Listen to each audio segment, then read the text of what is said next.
Vous avez probablement déjà entendu parler de Sodome, mais ce que la plupart des gens connaissent n'est que la partie émergée de l'iceberg. Les histoires racontées sur les chaires et dans les livres saints ont omis des détails qui feraient hésiter même les plus courageux des hommes. Une ville où le péché n'était pas seulement toléré, il était célébré, où les femmes exerçaient un pouvoir absolu et séduisaient même les êtres célestes envoyés par Dieu lui-même. Imaginez un lieu où la richesse jaillissait du sol, où les fêtes ne se terminaient jamais et où les lois punissaient ceux qui osaient être bons. Un endroit si corrompu que le ciel lui-même s'est ouvert pour tout détruire en flammes. Aujourd'hui, vous allez découvrir 7 faits choquants sur Sodome que l'histoire a tenté d'effacer. Et le dernier d'entre eux concerne des femmes si belles et dangereuses qu'elles ont réussi à faire vaciller des anges. Préparez-vous, car après cette vidéo, vous ne verrez plus jamais Sodome de la même manière. Si vous aimez les histoires bibliques cachées, les mystères anciens et les signes de la fin des temps, profitez-en pour vous abonner dès maintenant, car ce que nous révélons ici, vous ne le trouverez nulle part ailleurs. Prêt? Alors prenez une grande respiration et venez avec moi. Numéro 7. La ville qui punissait la bonté. À Sodome, si quelqu'un voyait un étranger affamé et décidait de lui offrir un morceau de pain, ce simple geste pouvait lui coûter la vie. Les lois de la ville étaient impitoyables. On n'aidait pas les pauvres, on n'accueillait pas les étrangers, on n'offrait l'hospitalité à personne. Quiconque osait enfreindre cette règle faisait face à des punitions publiques brutales. On le ligotait nu sur les places et on le laissait à la merci du soleil brûlant et des nuées d'insectes. Mais le plus effrayant n'était pas la punition elle-même, c'était l'indifférence. Les gens passaient et riaient, les enfants lançaient des pierres, les femmes jetaient des restes de nourriture pourrie, non par pitié, mais pour voir la personne agoniser. Et cela était considéré comme une forme de justice. On disait que ceux qui aidaient les misérables attiraient la malchance sur la ville. Ce code cruel transformait l'égoïsme en vertu et la compassion en source de honte. La ville était devenue le reflet de cette mentalité. Personne ne faisait confiance à personne.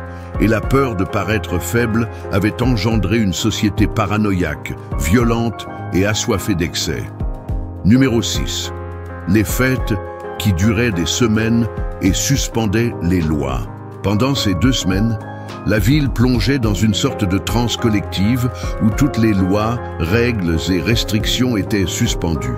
C'était comme si le concept même de moralité avait été effacé. Les rues, habituellement oppressantes, se transformaient en couloirs illuminés par des milliers de torches et de lampes suspendues entre les maisons. Des musiciens jouaient des harpes, des tambours et des flûtes nuit et jour, tandis que des danseuses, couvertes uniquement de voiles translucides, se produisaient sur des places bondées.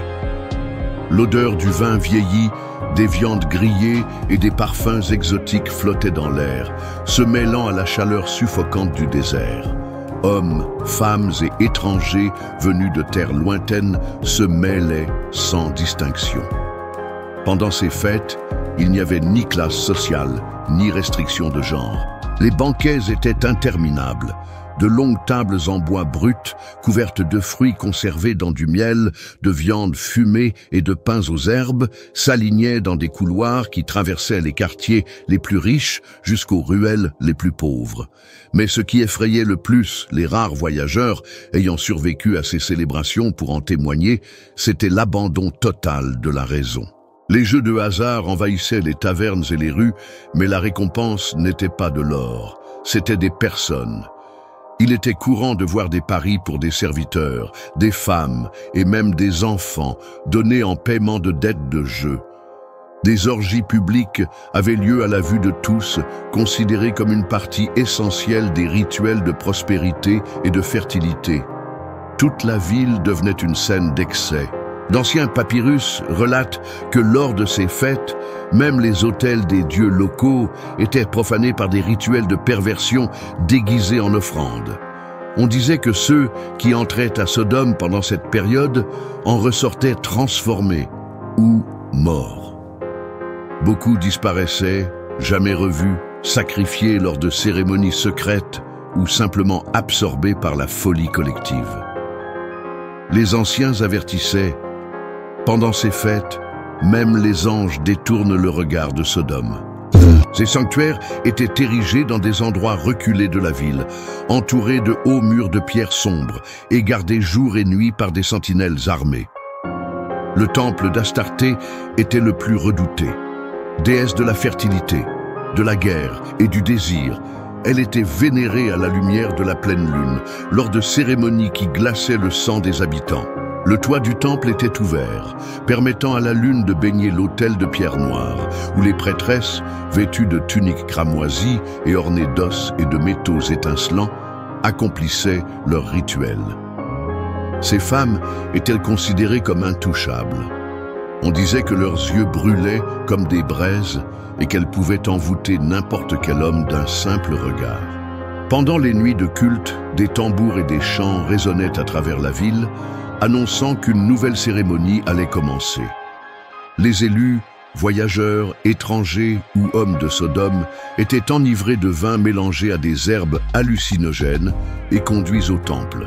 Là, au milieu de danses frénétiques, d'enchantements interdits et d'actes impurs, les hommes croyaient participer à des célébrations sacrées. Mais au lever du jour, leur corps était retrouvé sans vie. Les récits décrivent qu'à la fin des rituels, les élus étaient sacrifiés sur l'autel, leur sang s'écoulant dans des rainures gravées dans la pierre. Leurs cendres étaient ensuite dispersées dans le désert comme offrande. La population acceptait cela comme une partie de la culture. À Sodome, le désir se mêlait à la mort et personne n'osait remettre en question l'autorité des prêtresses. La ville avait transformé le plaisir et la cruauté en religion. Et le prochain fait est encore plus sombre. L'odeur forte et sucrée flottait dans l'air, se mêlant à la chaleur suffocante du désert. Des caravanes traversèrent des continents pour commercer le bitume de Sodome. Il était utilisé dans tout le monde antique pour imperméabiliser les bateaux, embaumer les corps des rois, sceller les constructions et même comme ingrédient mystérieux dans des potions médicinales. Mais là, dans la ville du péché, il avait pris une autre valeur, symbole de richesse, de vanité et de pouvoir. Les riches de Sodome avaient développé l'étrange habitude de se baigner dans du bitume chauffé, comme s'ils se plongeaient dans de l'or liquide. La substance couvrait leur corps, durcissant comme une seconde peau, leur conférant un éclat sombre qui reflétait la lumière des torches. On disait que ceux qui s'enduisaient de bitume noir devenaient intouchables, bénis par les dieux de la terre et immunisés contre les maladies. Cette obsession transforma Sodome en un terrain de cupidité, où des crimes étaient commis pour des barils de cette substance. Des marchands trahissaient leurs frères, des esclaves disparaissaient dans les mines de bitume et des familles entières se déchiraient pour en obtenir. La nuit, les ruelles étaient envahies d'hommes couverts de bitume, négociant en secret. Les anciens récits racontent que pendant les sacrifices et les banquets, des jarres de bitume brûlaient comme des bougies noires. Certaines exécutions étaient pratiquées en noyant les condamnés dans des puits bouillonnants de cette substance. À Sodome, même la mort était teintée de noir, et la terre rendait au ciel l'odeur de la perversion humaine. Et le plus sombre reste encore à venir. Numéro 3. Des femmes qui valaient plus que des hommes. Ces femmes arpentaient les rues pavées de pierres noires, vêtues de tuniques en tissu si fin et translucide que, sous la lumière des torches, elles révélaient plus qu'elles ne dissimulaient.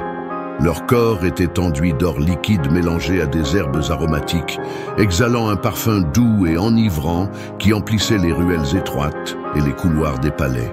Le tintement constant des bracelets, colliers et bracelets de cheville en or pur annonçait leur arrivée bien avant qu'elles ne soient aperçues.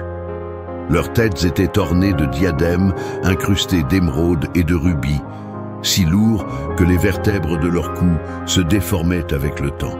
Pourtant, elles considéraient cela comme un symbole de statut et de pouvoir.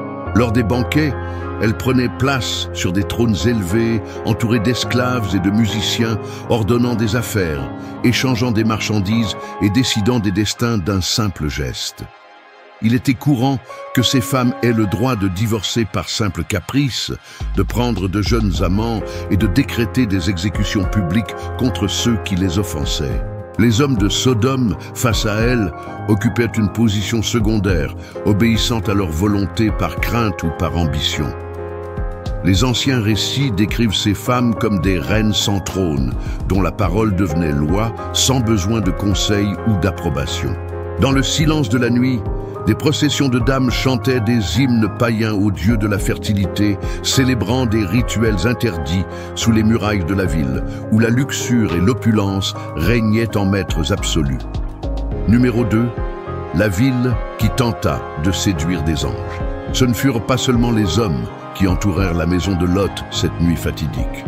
Des récits anciens, préservés sur des papyrus et dans les traditions orales, décrivent que les femmes de Sodome participèrent également à cet acte honteux et avec une audace encore plus grande. Vêtues de voiles d'or et de tuniques translucides, elles défilaient dans les rues étroites, portant des lampes remplies d'huile parfumée. Leurs longs cheveux, parfumés avec des huiles rares, brillaient à la lueur des torches. Leurs yeux, soulignés de colle, lancèrent des regards séducteurs aussi tranchants que des lames.